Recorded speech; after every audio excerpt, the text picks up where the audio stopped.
Assalamualaikum warahmatullahi wabarakatuh. Nama saya adalah Raja Hanaliza binti Raja Ahmad Tajuddin. Saya adalah pengasas kepada RH Qiraat Center.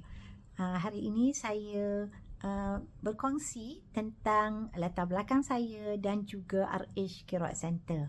Saya yang sebenarnya berasal daripada Ipoh, Perak, bersekolah di Raja Perempuan daripada standard 1 daripada darjah 1 sehingga tingkatan 5. Dan selepas itu saya pergi ke Politeknik Engku Omar, dan selepas itu saya ke Universiti Kebangsaan Malaysia membuat accountancy. Dan selepas itu saya terus kepada master saya di University of Wales, United Kingdom. Dan saya rasa tak lagi belajar ketika itu. Saya suka kepada belajar lah yang sebenarnya. So saya pergi buat saya punya PhD di Universiti Putra Malaysia, dulu dikenali sebagai Universiti Pertanian Malaysia. Masa saya masuk tu, mereka dah tukar nama. Jadi PhD saya daripada UPM. Itu tentang persekolahan dan juga latar belakang secara ringkas saya. Sekarang ni kita tumpu kepada RH Qiraat Center. Bagaimanakah saya boleh mulakan RH Qiraat Center? RH Qiraat Center ni bermulanya dari tahun 2020 ketika COVID dekat ujung tahun tu saya mulakan. Jadi senang kita menggunakan hanya online, dan ketika ini pun kita masih lagi yang sebenarnya online sebab guru-guru saya adalah guru-guru Arab daripada Mesir, dan model yang saya ikuti adalah yang ketika 2017 saya pergi ke Cairo selama 3 bulan untuk belajar bahasa Arab dan juga mengambil qiraat-qiraat ini. Tetapi ketika itu saya hanya dapat 3 qiraat saja, iaitu qiraat Asim. Bila kita bercakap tentang qiraat ini, dia ada 2 riwayat iaitu ada 2 perawinya. Siapa perawinya? Satu adalah Syu'bah dan kedua adalah Hafs, yang kita kenali lebih kepada Hafs. So itu satu. Lepas tu Ibnu Kathir dan qiraat Nafi', qiraat yang pertama. Bila kita cakap tentang qiraat Nafi', kita ada 2 juga, iaitu Qalun dan juga Warash.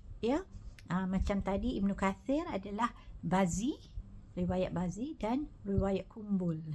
Jadi itu je yang saya dapat, sebab ketika itu kita orang pun banyak juga berjalan dan sebagainya, melawat di tempat-tempat di Mesir, tempat sejarah terutamanya macam Sinai. Okay, daripada situ saya amat-amat suka tentang belajar qiraat ni sebab berlainan cara dan peraturan setiap qiraat itu. Jadi saya mengajak pula guru-guru Mesir datang ke Malaysia, dan saya menghabiskan ke 10 qiraat saya dalam Torik Syatibiyah. Bila kita kata Torik ni adalah perjalanan, cara dia, macam mana gaya cara bacaan itu. Ada macam imalah, ada taklil, ada tashil dan bagai-bagai lagi lah. Jadi lagi kita ada 2 Torik, iaitu Torik Syatibiyah dan juga Torik Thayyibah. Jadi bila ketika saya buka buka RH Qiraat Center di tahun 2020, macam-macam lah, berbagai masalah lah yang saya hadapi. Pertamanya, saya nak jualkan program saya kepada kawan-kawan saya. Mereka semua dah tinggi dah, maknanya mereka dah ada 4 ke 5 qiraat.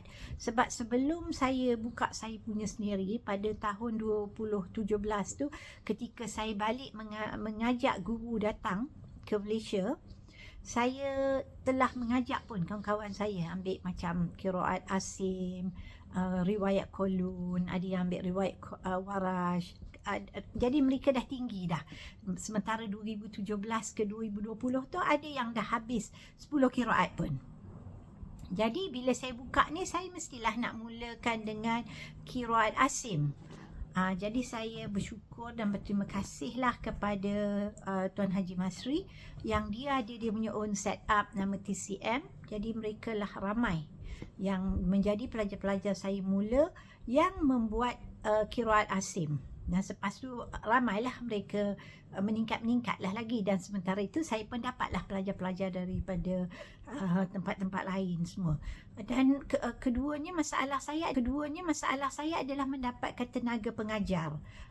Dan saya lebih sukalah kepada Egypt sebab saya mengenali Egypt kan, sebab saya merasa belajar 3 bulan di sana. Tadi saya cuba kontak, dan Egypt, antara Egypt dengan Malaysia, dia ada perbezaan waktu selama 5 jam. Jadi kalau waktu malam Malaysia pukul 2, pukul 3 pagi ni lebih senang lah nak interview mereka ke apa ke. Dan saya ni sebenarnya suka tidur awal. Jadi saya terpaksalah untuk nak jalankan bisnes ini, menginterview mereka ini tentang berapa qiraat yang mereka ada dan sebagainya. Minta mereka baca cara-cara qiraat dan minta mereka terangkan usul kepada saya.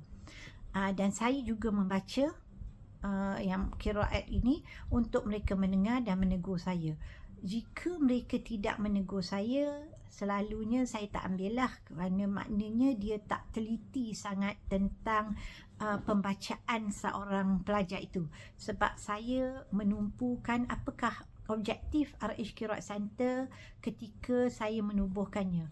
Pertama adalah boleh mengajar, boleh mengajar kepada ramai, sebab ada satu hadis Nabi itu mengatakan sebaik-baik seorang itu adalah belajar dan mengajar. Jadi saya memang berpegang teguh kepada kata-kata itu, Saya kau boleh tak RH Qiraat Center ini bukan saja mengeluarkan pelajar yang boleh membaca, tetapi juga pelajar-pelajar yang boleh mengajar, menyebarkan agama Allah, iaitu dalam bidang Quran. Jadi apakah yang saya tambahkan lagi untuk menjadikan benda ini lebih kukuh ataupun mantap untuk seseorang pelajar itu? Saya buat program integrasi. Program integrasi ini adalah di mana seorang pelajar jika memasuki bidang qiraat, memanglah beryuran, tetapi dia ada lagi support service untuk dia, ataupun sokongan, aktiviti sokongan kepada dia.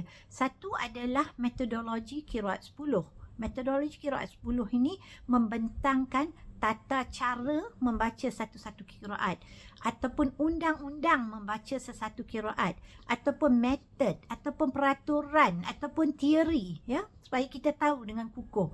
Jadi itu dijalankan oleh ustaz kita, Ustaz Amiri.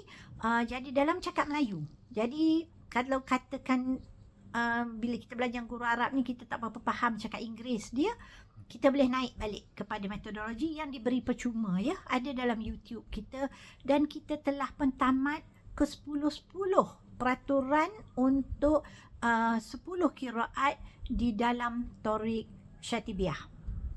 Sekarang ni kita sedang menjalankan ataupun sedang buat syarahan tentang metodologi ini dalam akan complete juga 10 qiraat, tapi kita sekarang ni yang ketiga dalam Thoriq Thayyibah, jadi bila belajar, jadi ada 3, kita ada 3. Satu adalah metodologi, diberi percuma.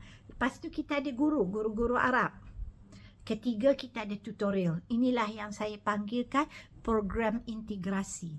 Jadi kalau dah belajar dengan guru Arab ni, dia ajar balik usul. Dia ajar balik kita satu usul. Dia ajar balik kita cara bacaan, menghabiskan 30 juzuk Al-Quran. Dan kita juga boleh bertanya kepada dia makna dan sebagainya. Dan makhraj tu, sure lah dia boleh pick up. Kan, dia tengah tidur pun dia boleh dengar kita punya makhraj salah.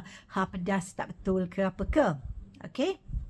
Dan ketiganya, katakan masih lagi tak faham-faham lah sangat dia ni cakap, tengok Ustaz Amiri pun tak berapa faham juga, masuklah ke tutorial. Siapakah yang mengajar tutorial ini? Tutorial ini diajar oleh graduan, graduan RH Qiraat Center, yang selalunya sekurang-kurangnya 7 qiraat dan 10 ataupun sehingga 10 qiraat mereka telah pentamat, telah tamat dengan kita dan telah melalui bacaan, dan mereka sendiri adalah ustaz dan ustazah, sama ada di masjid ataupun di kumpulan-kumpulan mereka sendiri. Saya menjemput mereka menjadi tutors, di dalam RH Qiraat Center dan mengajar orang ni. Jadi boleh tanya pelan-pelan. Mereka ni adalah membimbing seorang yang sedang jalan jatuh untuk berjalan dengan baiknya. Jadi kita panggilkan program integrasi.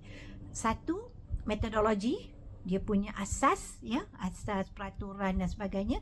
Kedua, dengan guru Arab yang betulkan juga kita punya bacaan. Dan ketiganya, kita ada tutorial. Kenapakah Thoriq Thayyibah? Thoriq Thayyibah ketika ini sedang dikembangkan di Mekah dan Madinah ke seluruh dunia dengan mengajak wakil-wakil daripada setiap negara untuk mengembangkan dengan cepat, ya, kepada negara-negara masing-masing. Jadi ketika ini mereka sedang membaca secara jamak supaya prosesnya cepatlah. Atas dasar itu RH Qiraat Center juga cuba, ya, mengikut langkah ini dengan kita mengajar secara kumpulan supaya ramai boleh lebih mengetahui tentang Thoriq Thayyibah ini. So marilah bersama-sama dengan RH Qiraat Center. Assalamualaikum warahmatullahi wabarakatuh.